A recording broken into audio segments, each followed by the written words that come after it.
again, and welcome to Sotong Sessions. You're on with Candice, Delia, and Jazz.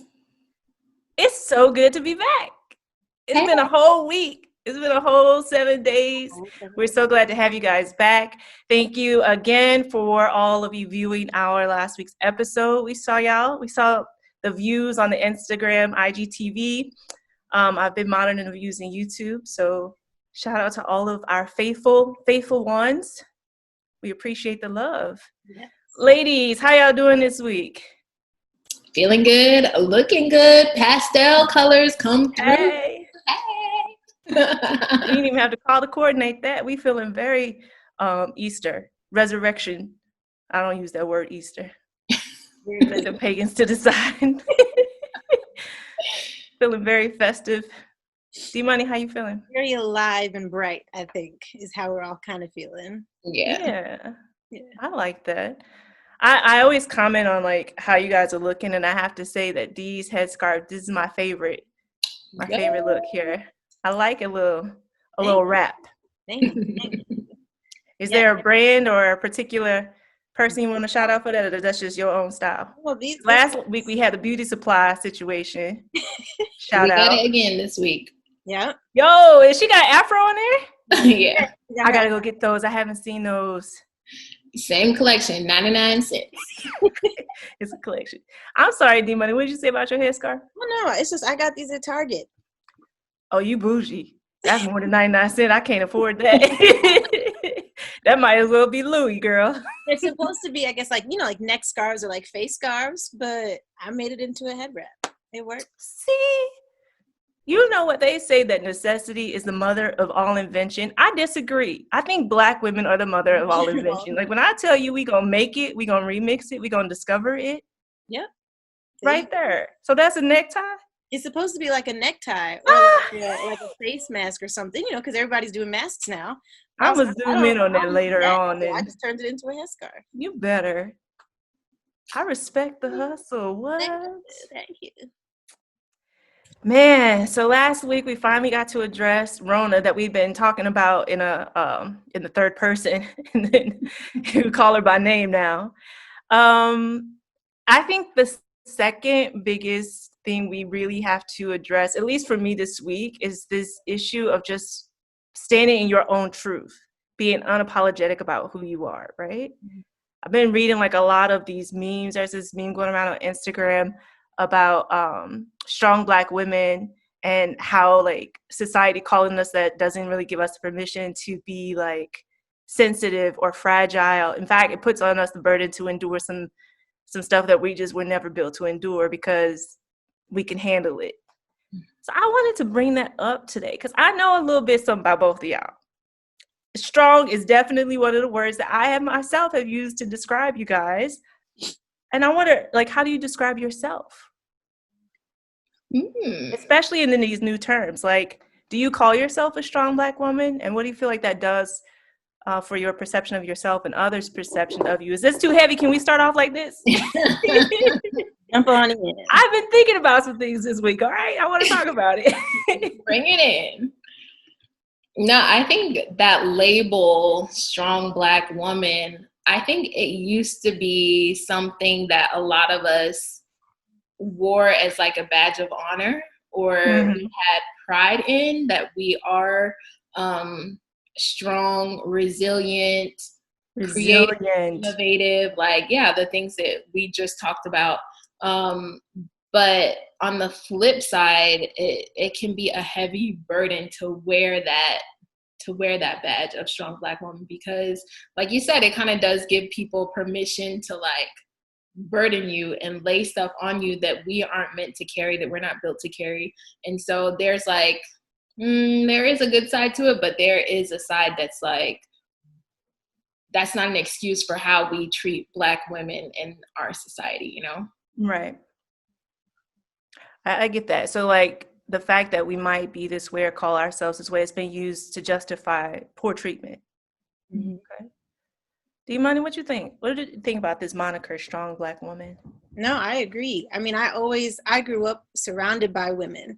Right. Most of my aunts and stuff were always around. There were always women around. And so I kind of grew up with that like strong Black woman influence and experience and upbringing, like my mother raised me to be strong. My mother raised me to make sure that I could take care of myself, and that I didn't let anybody step all over me or railroad me or, take advantage of me. Like that's kind of what it was. So I wore that. But then, like you said, there were times where I did feel like I was maybe being taken advantage of because people felt like, oh, she got this. She can handle it. It's all good. It's no big deal. Right. And then I think when you wear that, then the other piece that comes in is that you don't know how to be vulnerable. You don't know how to be in touch with your emotions. You don't know how to take care of yourself because you're always trying to carry this weight of being strong for everybody else. So that was something that I struggled with, was like, okay, I'm this strong Black woman, but then like I'm falling apart. What do I do? Right. And here's my question for that is, who do you call? If right. you're the strong one, who do you call when you feel like you're falling apart? Girl, I don't know. I heard about this study that says that Black women are the most religious, like spiritual demographic in America. And like, I think that's very interesting. And I think historically, like the context of America, Black women have had to be strong because like slavery, you look at the father being taken out of the home, the woman is left to be abused by the master, to still have to take care of the kids. Like there was a lot there alone. And then you look at like generational trauma getting passed down, and the mom or the woman of the house, the woman in the family trying to be the one to keep everything together and to like shoulder a lot of things, right? But there's so much. Go ahead and unpack it, Jasmine. We're here for it. That's why we ask you. There's so much we could say. And then even, in back when slavery, in those times, like there were a lot of doctors that would experiment on Black people. So even in like the healthcare system, you have these disparities between how Black people and white people are treated. Like, how do you operate on Black women with no anesthesia? Like things like that going on, where Black women are seen as being superhuman, and it's like, oh, they're built differently. They can handle it. They don't need the same care as this person over here. And then like bring it to today's society, where Black women are more likely to die from childbirth complications and things like that. It's like we're not receiving the same care as our white counterparts because Black women are seen as so strong, and we're seen as like dramatic or overly, whatever, to where our complaints that we're bringing up to healthcare providers are not being taken seriously. So there's a lot like in the label strong Black woman. It is deep. I heard that last argument when it was posed to just Black people in general, and during this time of protesting, and even in the 60s, that a lot of people, basically white people from upper class who didn't have any association with the civil rights movement or why Black people were protesting, were saying those words, oh, the Black community is just being overly dramatic, and they're just protesting to make a fuss about nothing. And I've heard that same line of reasoning this time around as well, with the Black Lives Matter protest. And so I wonder if that line of reasoning isn't just exclusive to Black women, but to the Black community at large, that the reason why we raise complaints is because we like to make noise. Which is like, I mean, where they do that at? For what? And then that would only make sense if all we were doing was making noise. You'd have to ignore all the images. You'd have to ignore all the statistics of Black women dying in childbirth. You'd have to ignore a lot of fact in order to make that argument. It is a very interesting thing. Delia, how do you kind of interpret that label now, especially given everything that's going on, all the concerns that you have, internalizing everything that's going on? How do you feel about being called that strong Black woman? I think it depends on where it's coming from. So for me, I know that if you guys call me a strong Black woman, I know what that means for me. You know what I mean? And I know that that comes with a little bit, doesn't come with like a negative connotation or with all that baggage on it, because I know you guys are lifting me up. I know you guys are encouraging me. I know that you see my struggles. You also see my victories, right? So when you call me strong Black woman, you guys see all of that in me, and it makes me feel good. So I think it depends on, stop it, Candice. Yeah, there's a little love right there. Can we just? Ooh. I feel like it just depends on where it comes from. You know what I mean? Like when I talk to my sister, when I talk to my closest friends, and we're talking about the strength that we carry and the strength that we have, we're also able, like I said before, in the same way to be vulnerable. You know, Candice, when you were saying like, who do you talk to? Right.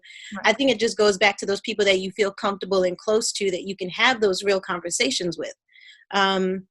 But if I hear it in a context where it's like, man, y'all are some strong Black women and y'all just need to like pick yourself up by your bootstraps and keep on moving forward. It's like, but do you understand my struggle? Do you actually see me and hear me and understand what it is that I'm going through? Or are you just trying to, you know, push me over to the side and tell me to get over it? You know, I've had several Black women friends who have had kids, like Jazzy was saying, and it was very important for them. And they were very strategic to be able to vocalize what they needed and how they wanted their medical care to go forward. And one of them had like a doula, and she was like, I need an advocate. Mm-hmm. You know, she was like, yeah, I'm strong and I can handle this, but I need an advocate. I need somebody to advocate for me in the room, you know? And so I've had a lot of those different conversations with women. So for me, it just depends on who's kind of talking. Right. Because for some people, they still don't have that lens. And so it comes off very condescending in a lot of ways. Mm-hmm. Can I stir the pot a little bit further? I got another question. What you gotta mix up now? You know, I've been very open, you know, about going to counseling and stuff. And so this is like a question that I'm really wrestling with as far as my own identity, like really being intentional about shedding that moniker of the strong one. And let me tell you, that don't come off easy. That's like armor. Somebody else got to undo that in the back, you know? It takes two people to take that off. But what about if it's a Black man calling you a strong Black woman? Like, how does that sit in your soul? What he look like?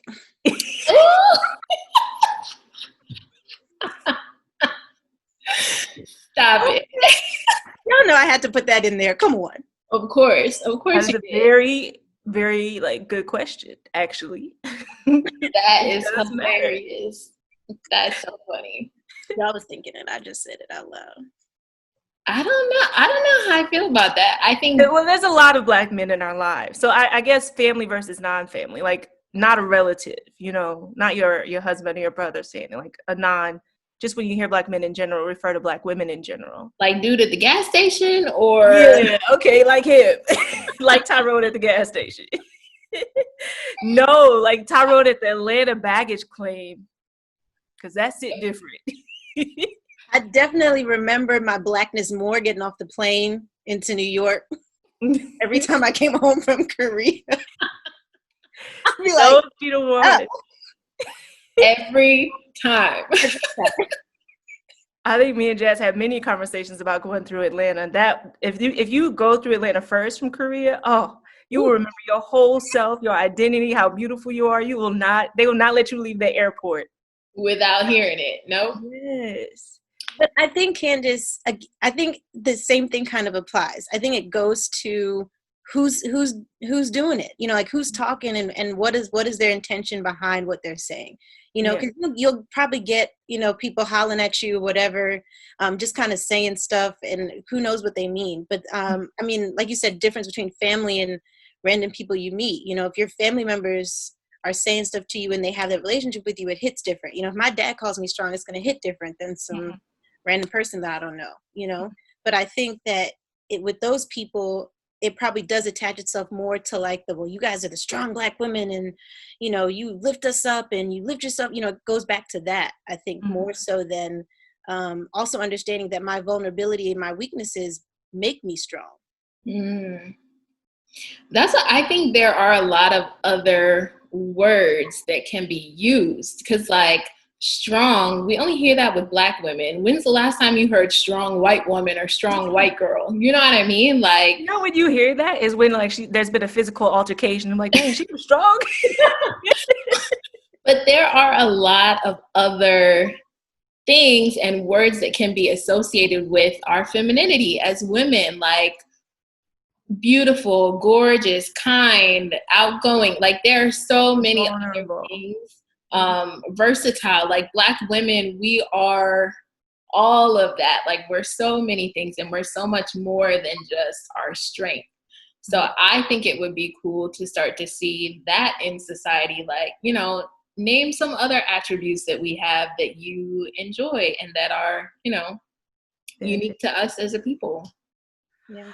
I asked that question in particular because I think for me, it depends on which group of people are using that. And I do admit that when I hear that from like non-familiar Black males, it feels like I'm trying to be delicate, like permission to sin against. You know what I'm saying? Mm-hmm.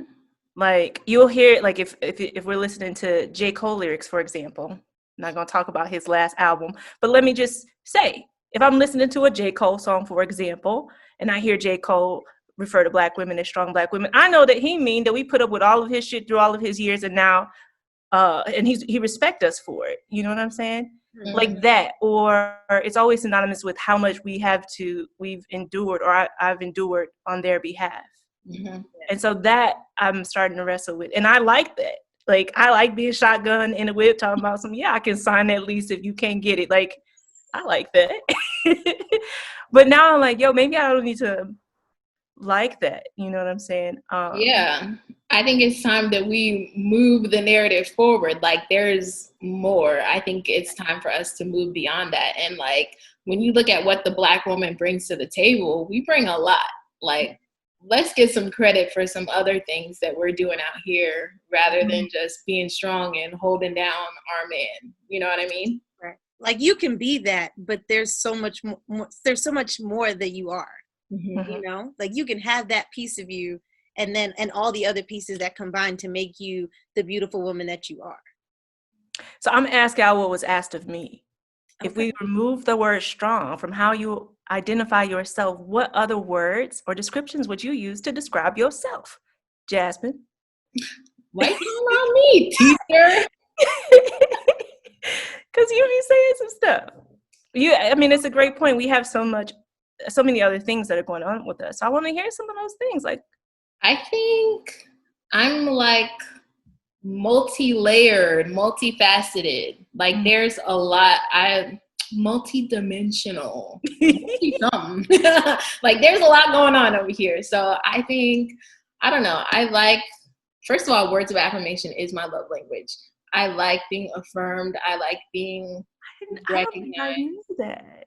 I didn't know that. It's the narcissistic part of my personality that likes that. But I don't know. Words mean a lot to me. Mm-hmm. So to hear from people in my family, my husband, people in society, like, I don't know. I like hearing those specific attributes. You know what I mean? Such as? The ones I just listed. Multi-dimensional, versatile. Oh, okay. That's an attribute. Okay. I got it. Sorry. I felt like multi was followed by ... So I was like, okay, let's fill in the blank. Fill in the blank. No, yeah. How about Delia? If we had to remove strong, how else would you self-identify? I'm on the opposite end of the spectrum in terms of love languages. Yeah. I don't particularly like words of affirmation. I'm like, that would make you the least narcissistic out of the three of us then. This is true. Which is why you get to be the moderator. Right. I don't know. I think for me, I just feel like I am like a creative, but also someone who just really enjoys like the beauty of something being birthed out of something else. I really just, I don't know, like I like to create and I like to find new ways to do things. So I don't know what that word would be, but innovative. Innovative, creative, resourceful. Yeah. Okay. Candice. Well, what I had said in my last session. I think at this point, I would just like to be referred to as smart. Intelligent. Yeah. I realize that I'm very protective of that one. Mm-hmm. Like I respond more violently when my intelligence is undermined. That's a new one. Don't think I'm stupid. Yeah. Do not. Yeah, I think just that one. And I want to be passionate. I think I'm very passionate about the things that I believe in, which is not that many things. But when I believe in something, I'm super passionate about it. Particularly people I do love. If I love you, then nobody can touch you. Like, I'm not going for that, you know? I agree with that. I do. I felt that. Do you? Thank you. I feel that about you, though. I think you got that too. I think we all do. We all do. Yeah. That's what I think people mistake. They might use the word strong for. But another word is that we're fiercely loyal. Mm-hmm. We're passionate about who and what we love. Yeah. Yeah. And we are resilient. I mean, we come for my people. Like you're not gonna come for my people. Nope. And that makes us look like we are always on the defensive, but we're protectors. Like we protect our family, we protect ourselves. Because you're not gonna be out here coming for me and my family. Like that's not happening. Yeah. And the thing is, we are very intuitive as well. So we see it from a mile away. Right. We can see somebody like, I know you the type that's gonna try me in a couple of years. So I'm cutting you now. Like we ain't doing it. I ain't got time. There's a good friend of ours who recently, I think I told you about this, Jazz, a good friend of ours back in Korea, who, when he talks about Black women, I believe him. Like he's very affirmative. What's that word? Yes. Affirming. He's very affirming about Black women. And he told me that whenever a Black woman is present or enters a room, he automatically feels safe, secure, and loved. Wow. Isn't that something? Yeah. That's so good. But there is something, like there's something about like a Black mother or a Black grandmother. Like I grew up with my mom, my grandma being the ones in the neighborhood that would like feed everybody and like, oh baby, you want a snack? Come on in here. You know what I mean? Like every Black mom and Black grandma just has that soul and that sweetness, you know, to where they just embrace people. And that's just a part of who we are as Black women.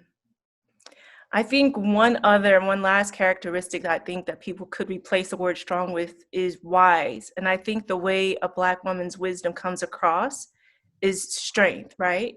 Because I don't think there's anything that I could hear someone say, like trauma-wise or that they've been through that would shock me to the place of being completely undone. Do you know what I mean? Like there's always a bit of wisdom that we can offer to a situation, or at least comfort to a level to say trouble don't last always, you know, like there's enough of that going on as well. Yeah. Okay, so we've given the people some other words that y'all can use to describe us that may or may not include the word strong. I just want us to become more humanized in the eye of other people. Right. Expand your vocabulary. Or just your view of Black women in general. That too. That would be great. So Candice, you were talking about your friend, or our friend, I guess. You have to tell me who that was later, over in South Korea. So when we're thinking I would tell you now, but another friend that we mentioned on air told me that she was going to sue us for libel. So I decided. Okay. All right. No worries. No names. So I decided we ain't going to do that no more. I might get I might get in trouble for saying where this came from earlier. I was like, ooh, maybe I shouldn't say that. But in terms of like us being Black women and then also having lived abroad, have you guys experienced, like, what has that experience been like, you know, traveling abroad, traveling as Black women? Do you feel like you get that from people when you're there? Or was that kind of like a one-off situation that this person told you that? That feeling of security and safety from Black women. And just like those positive experiences, have you felt that a lot being a Black woman who has traveled abroad, or do you feel like that was like an isolated thing?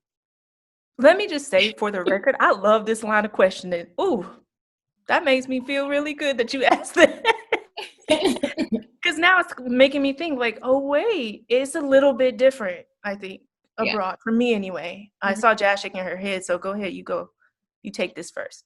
Yeah, I think there was more curiosity abroad about the Black woman, particularly our hair, our physique, our looks, the way we carry ourselves, especially being in an opposite culture where you do not look like the majority. You know what I mean?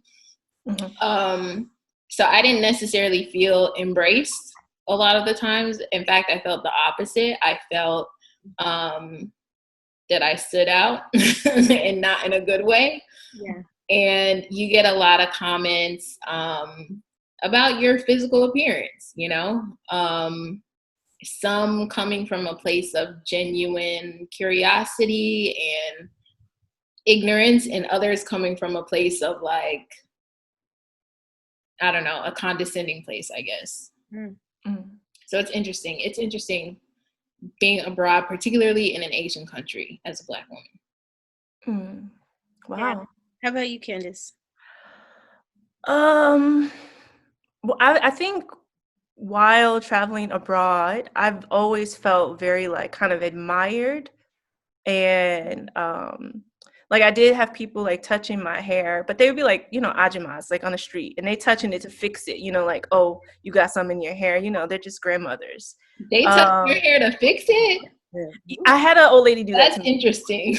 Yeah, but mind you, like I don't think it would be different if I had like, you know, braids and stuff, and I can't remember what that experience is like. I might have some stories I don't remember, but I always felt quite like loved, and definitely curiosity, but from a place of like I don't know the word for it, but like just from a place of fascination, not like a zoo like curiosity, you know, but more like, you know, a respectful curiosity, I guess. Yeah. I think the only two instances where that was not the case was when I was in South Africa. And I think when I was traveling around sub-Saharan Africa, everyone just kept trying to place me. So I was still like out of place and still like, where is she from? Where is she from? But then they would come up with things like Egypt or something, you know, which was cool. Like I liked that I was African and they had to just try to figure that out. But it was also in South Africa that I got called the N-word for being a Black woman. So I don't know. I think the experience has been mixed. Asia has been really kind to me, but I think outside of Asia, it's been like kind of mixed. How about you, Dee? I'm scared. What you gonna say? No. I think I've experienced a bit of a mixture also, where I've had some of the fascination, like the genuine fascination, people wanting to just kind of like really understand. You know, with working with my little kids, they will, you know, one of the biggest questions I always got was, do you taste like chocolate? Ooh. You know, like that was one of the biggest questions that they would ask, you know? And I'd be like, if I tasted like chocolate, I wouldn't be here because I would just nibble on myself all day. Like, you know. Oh, no. That's why you wouldn't be there. Okay. But, or like, I think one time I was in China actually on vacation, and I was with a friend of mine who is Asian, and she came and she like stood super close behind me. And I was like, what are you doing? And she said that there was a Chinese lady who was standing behind me. I had my hair down at the time. And she said the Chinese lady was like pinching my hair. I couldn't feel it because my hair was so long. But she was like, the Chinese lady was like behind you pinching your hair and like looking at it. And so she came behind me to like protect me so nobody else could touch me. And then they were trying to talk to her in Chinese, but she was Korean. So she was like, look, I don't know what y'all are saying, but stop touching my friend. Like, leave her alone. So that was one instance where I kind of felt like I was in like a fishbowl and everybody was just kind of like looking at me.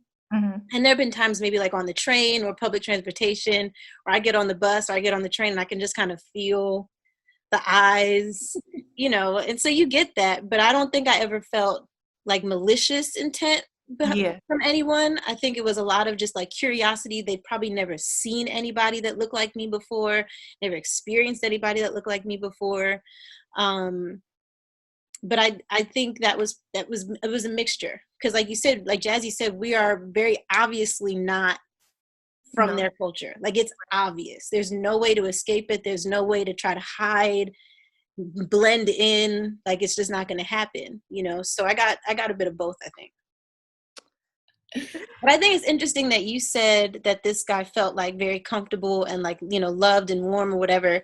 Because for me, that's how I felt when I met you guys. I was like, whew, okay. Like, I'm in this foreign country. There are sisters here. Like, I feel like I can connect, and I have a little group of people that will understand what I'm going through, you know. But that's me as a Black woman. So I think it's interesting that somebody else could also still be like, yeah, I felt that from you guys as well. Like, I find that really cool. Jazz, did you feel like that? Like the first time you saw another Black woman it's like a sigh of relief, like whew, a little piece of home, like somebody who I don't have to explain myself to, you know what I mean? Like, so it's like that instant familiarity. Oh my gosh, yeah, I think that's pretty cool. I think this is why it's important for more Black women just to travel. One, because I think there are a lot of nations outside of America that love us better, to be honest. While there are a lot of them that are just curious beyond the point of fascination, I just think like it just feels good to be seen differently. Plus, I think we need to kind of like just show the world who we really are. Because if we leave it to these United States to portray what a Black woman is to the world, it's gonna be all bad for us for a while. So, okay. So we have new words now. We don't mind being called strong Black women. We don't even mind being called strong Black women abroad, women who travel. But there are other words that humanize us, like inventive or creative or multi or passionate or fiercely loyal. Yes. That's my challenge to our listeners today. If you got Black friends, especially Black female friends, affirm her in a different way this week. Find a unique way to affirm her. And if we happen to be one of your friends, well, you know the words we like to hear. Well, me and Jazz. Delia's not a narcissist, so you ain't got to worry about that. I wish, look, I can't, because of all of this quarantine stuff, my love language is quality time. So I'm like, oh, it's this hard. Yeah. That cut deep, Shrek. That cut real deep. I don't know words. Just come over and watch a movie. With our face mask and our gloves on. I miss y'all. Oh. And that's why we get together every week. Us three and 100 of our closest friends. Thanks for joining us, guys. Well, thank you guys so much for tuning in, for giving Delia that dose of quality time that she needs. We respect you guys for it. As always, share, subscribe, like, follow, rate, comment. We do love comments. Yes. Every episode premieres every week. So if you can catch that at 10 a.m. Eastern Standard Time with the live countdown, and one of us, if not all of us, is there in the chat, willing to chat with you guys as you watch along. Well, until next time. Until next time. Till next time. Bye.